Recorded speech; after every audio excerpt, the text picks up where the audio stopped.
आपले प्रमुख धर्मगुरू फादर फिलिप वास, आपले सहाय्यक धर्मगुरू फादर सावियो डिमोंटी आणि आजचे अतिथी लिप्सन आणि सबीना, कुटुंब समितीचे सर्व सभासद आणि माझ्या प्रिय बंधू भगिनींनो, शिर्लेवाडीमध्ये जणू काही रत्नांची खाण आहे. अगदी सुरुवातीपासून आपण जे कार्यक्रम बघत आलेलो आहोत त्यामधून दिसत आहे की वेगवेगळे कलागुण ह्या ठिकाणी सुंदररित्या सादर केले जात आहेत. एकीकडे रत्नाची खाण आहे, परंतु त्यामध्ये रत्न पारखी सुद्धा आहे आणि तो रत्न पारखी आहे रेव्हरंड फादर डॉक्टर फिलिप वास. जोरदार टाळ्यांचा कडकडाट त्यांच्यासाठी. आणि जणू काही हा एक सुंदर असा आदर्श आपल्या कुटुंबासाठी आहे की प्रत्येक कुटुंबामध्ये देखील रत्न असतात, फक्त त्याची पारख करण्याची ताकद आपल्याकडे असावी लागते.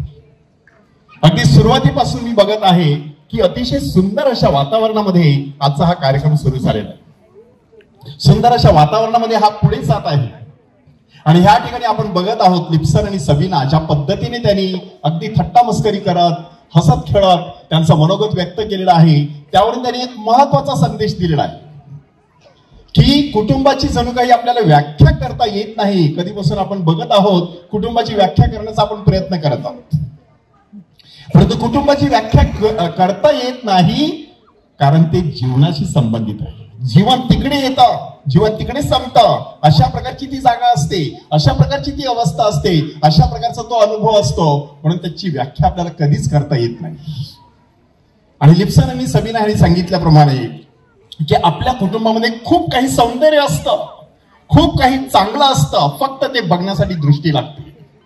आणि ती दृष्टी जेव्हा दोघा पती पत्नींमध्ये असते तेव्हा खरोखरच त्या ठिकाणी स्वर्ग असतो, हे आपण पाहिलेलं आहे.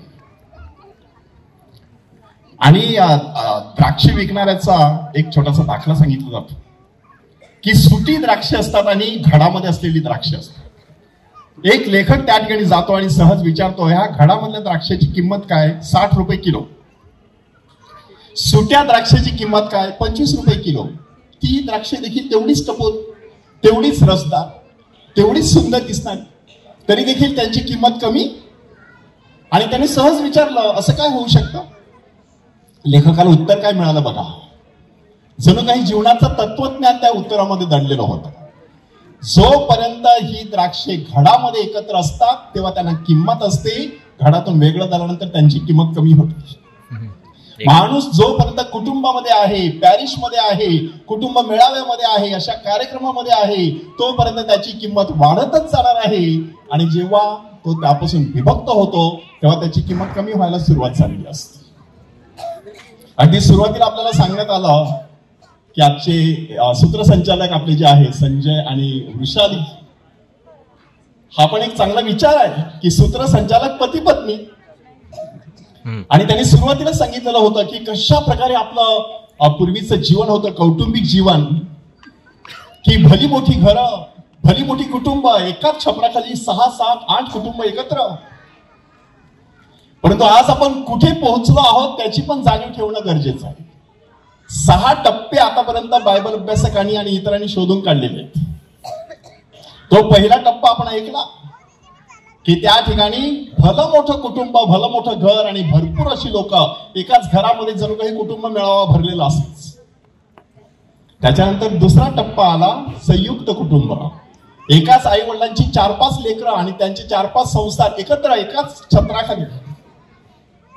नंतर तिसरा टप्पा आला विभक्त कुटुंब, सगळे 4 भावंड वेगवेगळ्या प्रकारे स्वतंत्रपणे राहू लागले, विभक्त कुटुंब.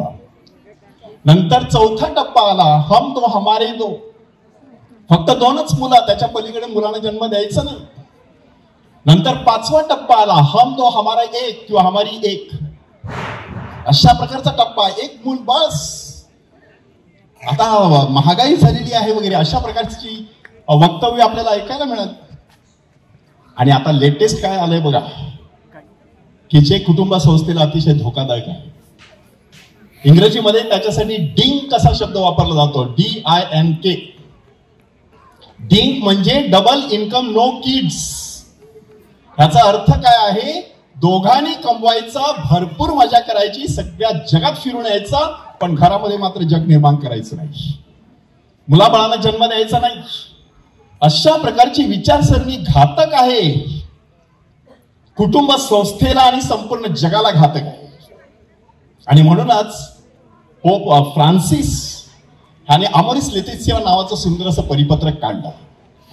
त्याच्यासाठी त्यांनी 2 खास बिशपांच्या परिषदा भरवलेल्या आणि त्याच्या शेवटी ते परिपत्रक काढलं आणि त्यांनी सांगितलं, कुटुंबामध्ये स्वर्ग निर्माण करायचं असेल 3 शब्द तुमच्या मुखात सतत असले पाहिजे. आणि ते शब्द आपण सबीना आणि लिप्सन यांच्या मुखातून इथे ऐकत होतो. एक शब्द आहे प्लीज. काहीही करायचं असलं तरी थोडासा आदर दुसऱ्या व्यक्तीचा ठेवणं गरजेचं. दुसरा शब्द आहे थँक्यू. आपल्याला असं वाटतं आपल्याच माणसाचे आपण आभार कसे मानायचे. अहो पण तुमच्या हृदयात फुललेली फुलं त्यांना दिसणार कशी. तुमच्या हृदयामध्ये फुललेली जी बाग आहे त्यांचा सुगंध आणि सौंदर्य त्यांच्यापर्यंत जाणार कसं. त्याच्यासाठी थँक्यू हा शब्द अतिशय महत्वाचा आहे. आणि तिसरा शब्द आहे सॉरी. म्हणजे सॉरी बोलायला काहीच लागत नाही. आपण हे इथे ऐकलेलं आहे. फक्त त्याच्यासाठी मोठं मन लागतं. तेवढं मोठं मन असल्यानंतर सॉरी हा शब्द सहज एखाद्या झाडावरून पिकल्या पानासारखा फळासारखा पडत राहतो. आपण सर्वजण खूप चांगल्या वातावरणामध्ये आहात. सकारात्मक ऊर्जेचा गुणाकार ह्या ठिकाणी दिसून येत आहे. ज्यावेळेला लिप्सन आणि सबीना आपलं मनोगत व्यक्त करत होते तेव्हा वेगवेगळी भाषा आपण ऐकत होतो. मला पण वाटत असं कवा कवा ही अटीतटी बोलायला पाहिजे. परंतु जगल्याहून आता आपापली भाषा बोलायला घेतली तर आपलं काही खरं नाही. अजून कार्यक्रम बाकी आहे. तर त्या कार्यक्रमात आपण मस्तपैकी आस्वाद घेऊया.